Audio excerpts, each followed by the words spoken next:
แล้วก็นอนเลิกบอกเขาผู้บ่าวขึ้นมาล แล้ว ม เขา นะ มาเล่นเนาะแบบลมกันธรรมชาตินั่นแหละบ่ฮู้ว่าเขาสิรัก เขาน่ะอยู่ฝั่งนั้นบ่ แม่ แล้วบัดเมื่อน่ะเขาเอาเงินไปเลย เอาเงินไปเลยเนาะพอ แล้ว แบบอยากได้ซื้อเครื่องไปเบิ่งเขาก็บ่เห็นเงินเขารัก อ้าวโทรศัพท์ก็เขารักเงินก็เขารักความฝันในชีวิตนะมีหยังที่อยากได้บ่ในตอนนี้ มีแต่รถนั่นแหละ มีแต่รถจักรนั่นแหละ แม่กับผัว กับผัว อยากได้ผัว อยากได้ผัว แม่ อายุ17ปีอยากได้ผัว ปีหน้าเนาะ จะสิเป็นหยังเอาผัวผัวหาผัวแพงมันก็ใหญ่ขึ้น นี่ ใหญ่ถึงผัวเลย ใหญ่ขึ้นผัวเลย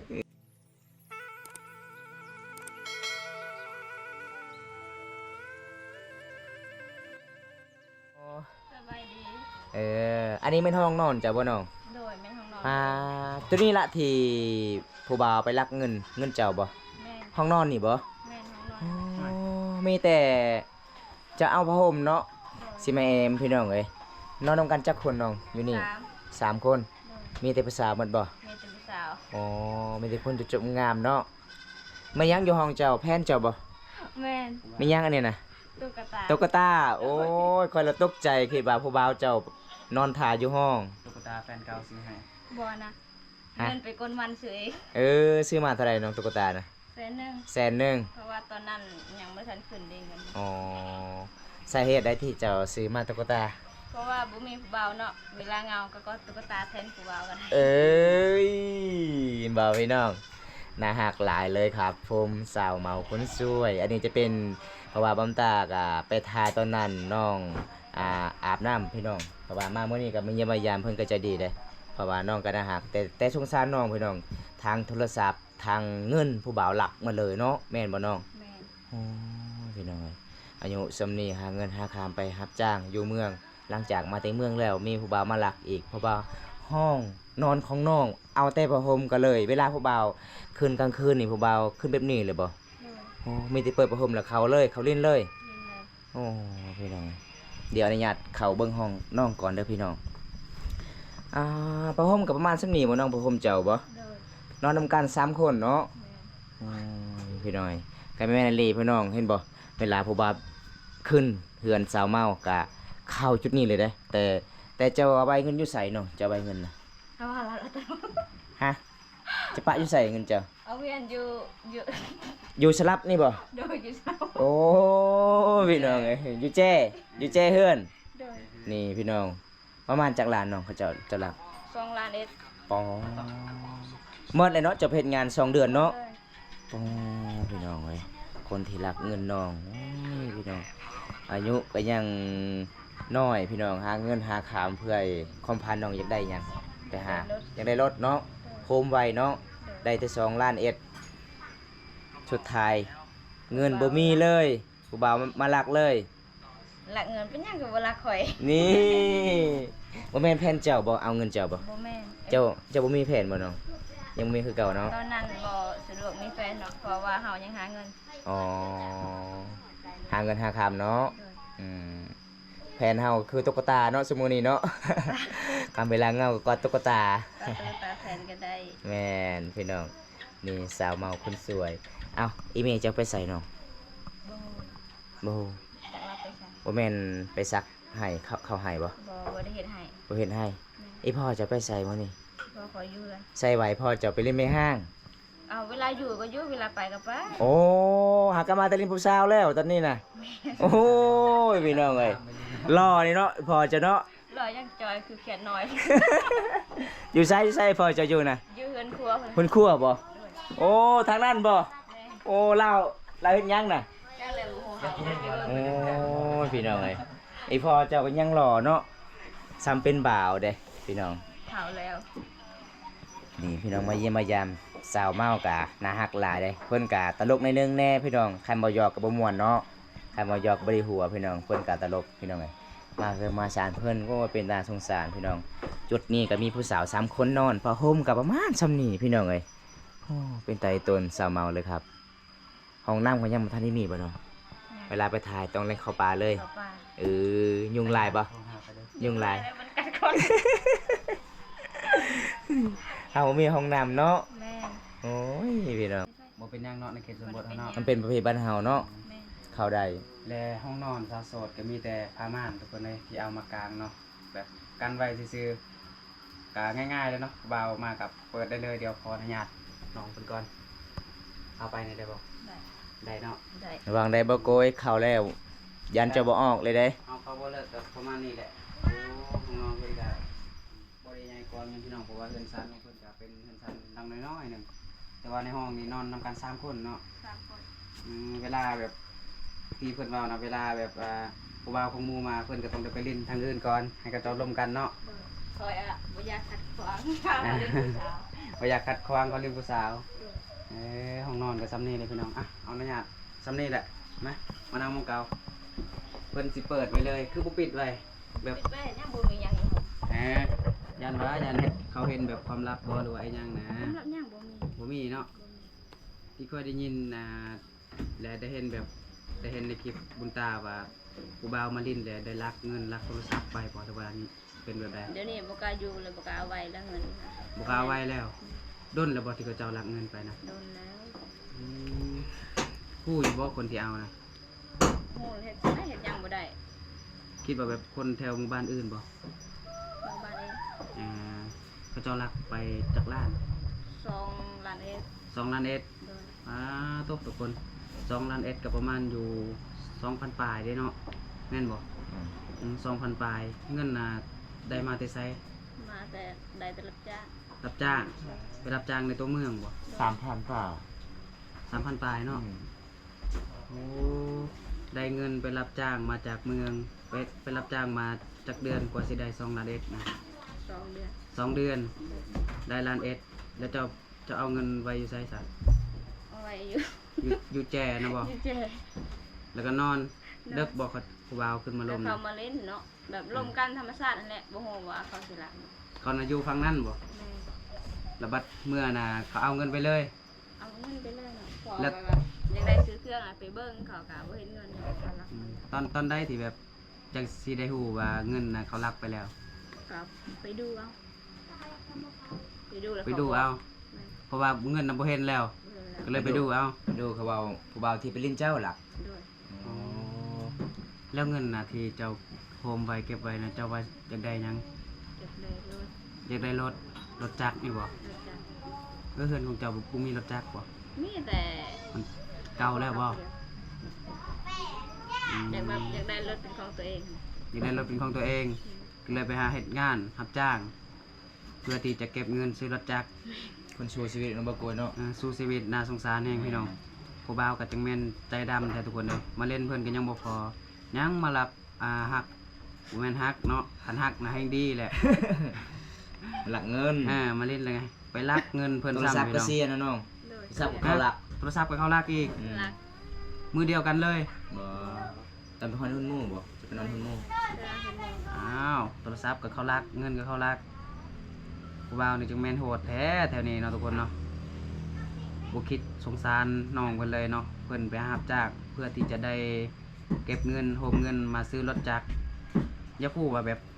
ความฝันในชีวิตนะมีหยังที่อยากได้บ่ในตอนนี้ มีแต่รถนั่นแหละ มีแต่รถจักรนั่นแหละ แม่กับพัว กับพัว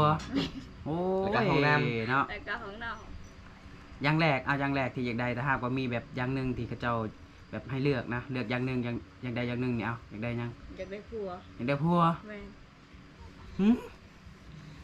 อายุ17 ปีอยากได้พัว ปีหน้าเนาะ จะสิเป็นยังเอาพัวหาพัวแพงมันก็ใหญ่ขึ้นไหม นี่ อ่า ใหญ่ขึ้นพัวเลย ใหญ่ขึ้นพัวเลย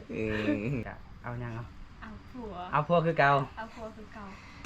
ฝ่าวเด้อฝ่าวเด้อ เอา ใครอยากจีบอยากจองกับฝ่าวเด้อทุกคน สาวเมา นะ คันเจ้าเอาพัวแล้วผู้ใดสิอยากซอยอยากอีพอยแม่ ก็ให้ เจ้า ลูกเคยแม่มาซอย เอ อ้า อ วเขาคิดดีๆเนาะ อาสมมุติว่าจะเอาพัวผู้บ่าวพังไทยเด้ เอาของใส่ก็เอามาจะเป็นยัง อืม แล้วแต่เขาอันแหละก็บอก แล้วแต่เขาคันเขาลมกันทิศหนึงแล้วเขาอยากมาแต่งเลยก็ได้ ได้ เลยเปลี่ยนความฝันอยากได้รถกลายเป็นอยากได้ผัวแล้วเนาะ แม่จะได้พัว เอาสมัครด่วนบ่ สมัครด่วน ด่วนที่สุด ด่วนที่สุด มีแฟนหรือบ่ ยัง ยังบ่โสดอยู่เนาะ โสด จักเปอร์เซ็นต์ความโสดนะ ร้อย 100แท้บ่ ร้อยแท้ไปสิตัวเนาะ เอาไปสิฮู้บางทีเจ้าตัวก็ว่าได้เนาะ ถ้าจะบ่เสือก็มาเป็นลูกเคยไหม เอ้ยบ่แท้บ่เนาะ แท้นะ มักอยู่บ่สเปคได้อยู่บ่แบบนี้พอดีบ่ ใดก็มัก แบบได้ก็มัก ปติข่อยเนาะ เอาแบบสเปคของเจ้านะมีอยู่บ่ผู้บ่าวที่เจ้ามักนะ จะได้บ่ฮู้ เอาบ่ฮู้จัก บ่ แบบใดก็ได้ แบบใดก็ได้ แต่เห็นไผถึกใจน่ะก็มักเลย มักเลย ปาทุกคนมาเยี่ยมมายามสาวเมามื้อนี้สาวเมากะหับตอนเป็นอย่างดีเด้มื้อนี้สาวเมากะมีข้าวปุ้นพี่น้องตำข้าวปุ้นให้สุกินเพราะว่ามีแขกมาเยี่ยมมายามเห็นบ่เพื่อนสารน้องกะประมาณส่ำนี้พี่น้อง ว่า ก็สิเฮ็ดกะหล่ำผักกะหล่ำปีเด้ กะลำเด้อ กินกับตำข้าวปุ้น ถ้าบ่ฮอดปีน่ะกินบ่ได้ มาฮอดปีกินบ่ได้ต้องฮอดอายุ18 ปีสาวเมาปีหน้าก็สิฮอด18 ปีก็สิได้กินแหละ มันเละมาบ้านหนูอัน มันก็ ประมาณ16-17กี่ละบานนะ ทางกำเปตะดังถึงอายุก่อน รักมันจัดหลายมั้ง นี่สาวลาวพี่น้องมาเยี่ยมมายามมื้อนี้อันนี้คือไอ้แม่สาวเมาเด้เพิ่นว่าหิวข้าวหิวน้ำแล้วอาหารหลักที่สุดก็คือฮูซิเคอร์แม่นบ่ฮูซิไข่พี่น้องเอ้ย เอามาดูกี่มัน ไปชิงเถอะ มาเอ้ยไปเบิ่มเดี๋ยวอุ้ยเจ้าเบิ่ม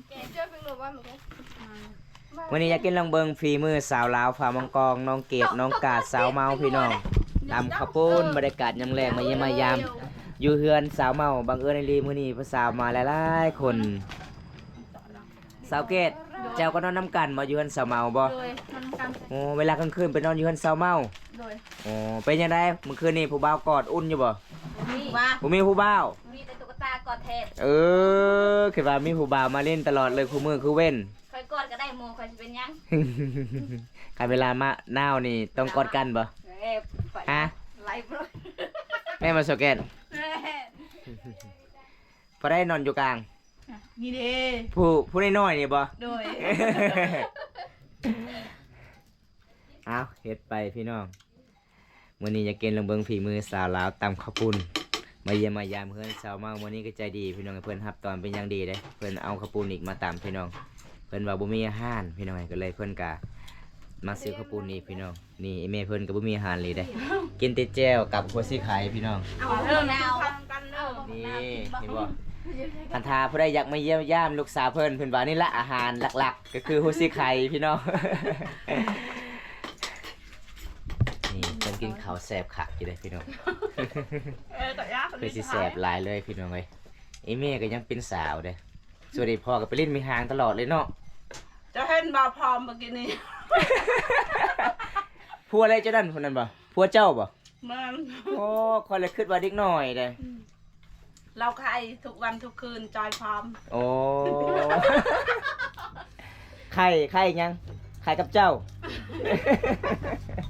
เจ็บเจ็บเจ็บมาเจ๊ ผัวเจ้าบ่สบายหลายมือแล้ว มัน โอ้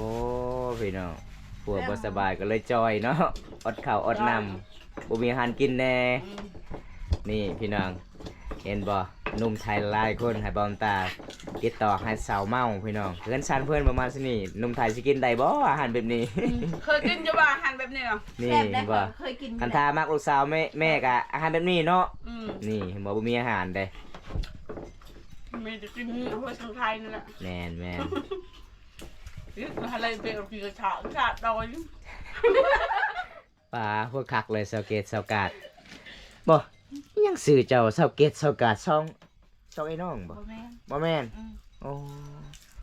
บ้านน้องก็นอนนำกัน โดย ซื้อก็ซื้อใครกัน อืม แต่ต่างซื้อมีที่สาวเมา โดย โอ้ยสูตรสาวแกดกับสาวกาดนี่บ่ได้แล้วตำเลยหัวเต็มเลยหัวเนาะอารมณ์ดีตลอดมื้อนี้ยังมีผู้บ่าวฟังไทยเลยบ่จีบเออบ่สาวแกดคันถ้าเพิ่นอยากมักเจ้าอีหลีเจ้าสิอยู่ได้บ่อยู่ประเทศไทย อยู่ได้นะ ก็อยู่ได้เนาะ อืม เพราะว่าอยู่ทางนั้นก็เป็นคนคือกันเนาะ อืม แม่ได้ลีพี่น้องปลากินแล้วกินอีกกินเรื่อยๆไป จนท้องใหญ่พี่น้อง แซ่บครับผมอาหารแซ่บครับ จ้ากันเลือกเลย แบบ เอาเลยเลย อีเมลสาวเมาก็เคยกินก็แซ่บอยู่ เอานะดูเลย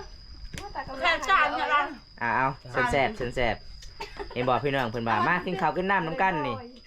อาหารก็มีแต่ อะไรค่ะ ผู้สิไข่อย่างเดียว อะไรทำกันเดี๋ยวไปดิครับ มันมีอาหารหลายอย่าง เดี๋ยวแม่งก็โต เพิ่นบ่ได้สังเกตเบิ่งได้ว่ามันคือหรือบ่แต่ว่าแต่เจ้าน่ะสังเกตเบิ่งอีหลีเนาะ ว่ามันคือกันทุกคนเลย ถ้ามีกันดอกคือกันหมดเลย อ่า เดี๋ยวเบิ่งแม่ อ้าวเดี๋ยวเบิ่งแม่ เจ้าบ่ช่วยละเมิงแบบได้มันคือกันกับข่อยนะ มัน ใครไอ้นั่นคน ฮะ โอ้ยข้างมาเลย ฮะ แล้วเสียเมามื้อนี้พี่น้องเอ้ยปลาทุกคน หลังจากที่สาวเมาล้างข้าวปุ้นแล้วสำเร็จแล้วสาวเกตกับสิตั้มเนาะสาวเกตเนาะ โดย เจ้าเป็นสูตรตั้มบ่ โดย เจ้าไปเฮียนมาที่ไสเนาะ เรียนเอง เฮียนเองตั้งแต่เกิดมาเราตั้มเป็นเลย บ่แม่นตั้งแต่เกิดมาเลยตำแบบทายให้ใหญ่ๆเลยจนเฮ็ดได้ อ๋อเฮ็ดหยังเฮ็ดใดใหญ่ๆเลยเฮ็ดหยังฮะ เฮ็ดเวีย เฮ็ดเวียก อืม อ๋อค่อยเลยตกใจว่าใหญ่ๆจริงเฮ็ดได้ค่อยตกใจอีหลีได้ โอ้ยพี่น้องสาวลาวมีแต่หักหน้าหักหลายเด้นอนก็นอนนำกันเฮามาเยี่ยมมายามเพื่อนสาวเมาสาวเกตโหสาวแกก็ไปเยี่ยมไปยามเลยพี่น้อง อาการทุกสิ่งอยู่เด้ เอาสูตรเด็ดๆก็คือกินละไส้ไล่แซบไล่สาวกาดไส้ส่วนสาวเกตก็สิตำพี่น้อง เดี๋ยวเราไปไหนเจอตะบอยเจอกระบอกมาเลยก็ได้เฮ้ยทำดิ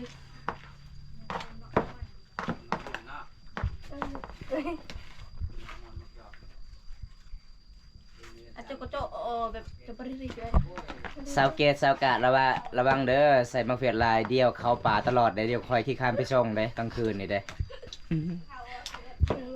เมื่อนั้นคอยเห็นสาวเกตแลนจุ๊ดคอยจะถามว่าเอ้าสาวเกตไรมาบ่คอยสิถามเจ้าจะไปใส่สาวเกตคอยสิเข้าป่าได้อ้ายบ่มีห้องน้ำเนาะบ้านเฮาเนาะ อยากเห็ดอยู่แต่บ่มีเงิน แม่บ่มีเงินเนาะน้องคันมีห้องน้ำก็คือสิสบายเนาะอาบน้ำอาบในเพราะว่าคอยมาเยี่ยมยามเพื่อนเจ้าโอ้ยบ่อนเจ้าอาบน้ำก็เป็นตาสงสารเลยน้องเกดเอ้ย กินแน่นะ เอาอยากกันกินเลยบัดนี้ วิ่งมันตะวิ่ง ยังวะ ไปยัก หนาว เอามาเบิ่งหน้าดักกระไร กลางอยู่ เจียงโทร รางเลย เออ เนี่ยกรุเนี่ยมันเบิด โอ้แบบเดิมตุกแรกนะเป็นเห็ดบ่ นี่แค่อาจบ่เอียนแล้วมันเอาเบิ่งนั่งเลย อืม ไม่เจียตะดาก เออ เลยก็เคยไปเห็น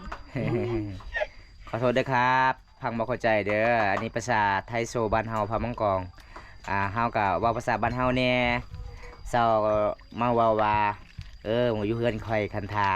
บ่บ่าวไปลิ้นก็ขึ้นเฮือนเลยบ่ว่าจะเป็นหนุ่มลาวหนุ่มไทยหนุ่มบรูมาได้พี่น้องบ่เคยคุยเด้ คอยเสียเรียนให้ นี่ข่อยเชียร์เรียนให้แล้วนี่ อย่าเอ้ยเตี้ยวกัดเอา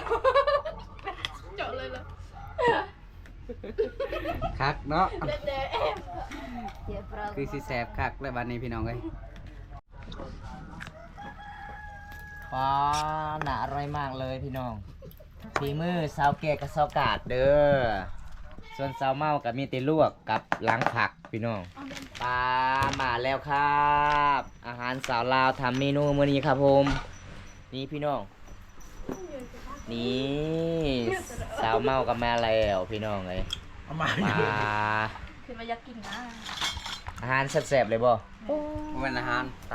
ตำเอา ตำยัง กินน้อง ตน้อง ตำข่อยปะ แมน ตำข่อยต้องกลางคืนแหละเอามันกลางเวน ตั้งเป็นบ่ได้บ่ เอามันบ่ได้ยันกลางเวน ห้องน้ำมันยังบ่มีเนาะ มาสาวเมาสาวแก๊สสาวกาดMC นี่เด้อ มากินน้ำกันเด้ออายมากินน้ำกันเด้ออาย มาสาว กิน สวย น้ำกันเด้อลูกเคยพอข่อย นี่บ่ได้อยากมาเลยเนาะมาเยี่ยมมายามเทื่อนๆเลยบ่ ข่อยชื่อเสือกุ่นจ้า เอาจวดพี่น้องนี่มีตำข้าวปุ้นแล้วก็ใส่ลูกศิษย์อีกพี่น้อง กินน้ำกันเด้อ มากินน้ำกันเด้อ FC โอ้ย หาอยู่ เอิ้นเขาเจ้าแต่ว่าแบบสาย กิน ตา บ่ บ่ กินบ่ บ่ได้เบิ่งทางนี้แล้วเนาะไปเบิ่งทางอื่นอีก มาป้อนให้ FC ในจังหวัด อยากเอิ้นอยู่แบบ เอ้ย ย่านเขาบ่มากินน้ อืมคอยนี่เด้มากินน้ ำกินผักบ่ ำกิน มาไปเรียนจ้า สิป้อนอีก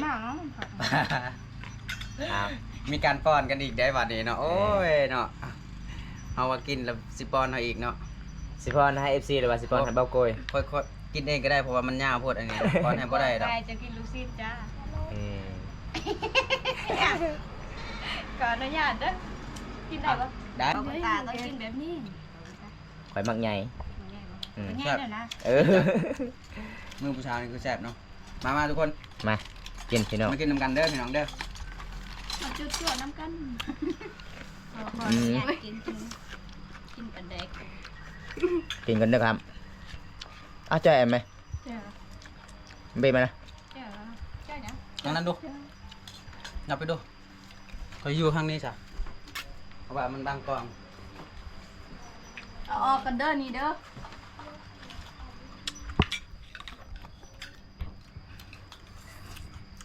ได้เมาอร่อยไหมแซ่บอ่ะ แซ่บเนาะเห็ดแล้วสาวแก่บันนี้เห็ดแล้ว แซ่บหลาย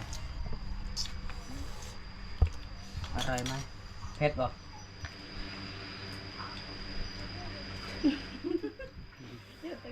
อ้าวเลยกี่ละแต่มันน่าจะ เจ้าเราคือเจ้าเจ้าสับเลยมันจะ เอ็กอันเดียวเลย เลยมันเจ้าเจ้าสับจะตั้งได้ปะ มาทุกคนมากินนำกันเด้อ จะตั้งจุดได้หาดาวเจี๊ยบของมันนี่ก็หาดาวมันก็หาดาวส่วนน้องมันก็หาดาวเพราะว่าลัดออกมัน เราก็กดไทย เนาะ ไอ้บาปเปิดเขียนคนเจาะล้าง จัด เรา ตัด จะบอกแบง ตอนแหละ เราจะแง่เหรอโอ้ย เดี๋ยวมากินนำกันทุกคนเลย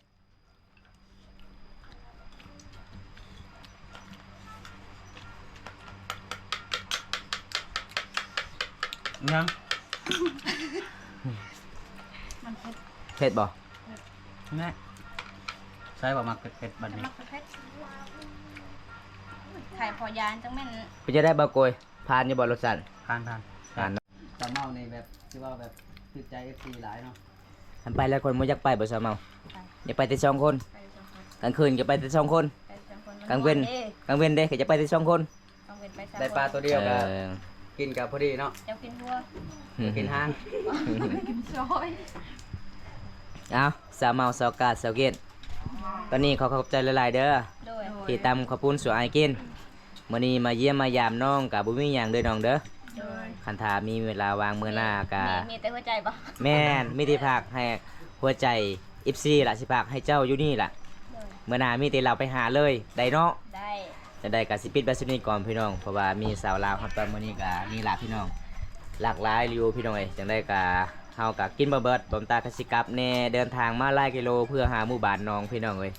เกือบ18กิโลเนาะสะเมาเนาะบ้านเฮากับบ้านข่อยพี่น้องบ้านเฮา บ้านเฮากับบ้านเจ้าเนาะเอาจังได๋ไอ้ปิดคลิปกันเด้อน้องเด้อเอาบ๊ายบายบ้านสวนบ้านสวน บัดเทื่อหน้าพอกันไหม จ้า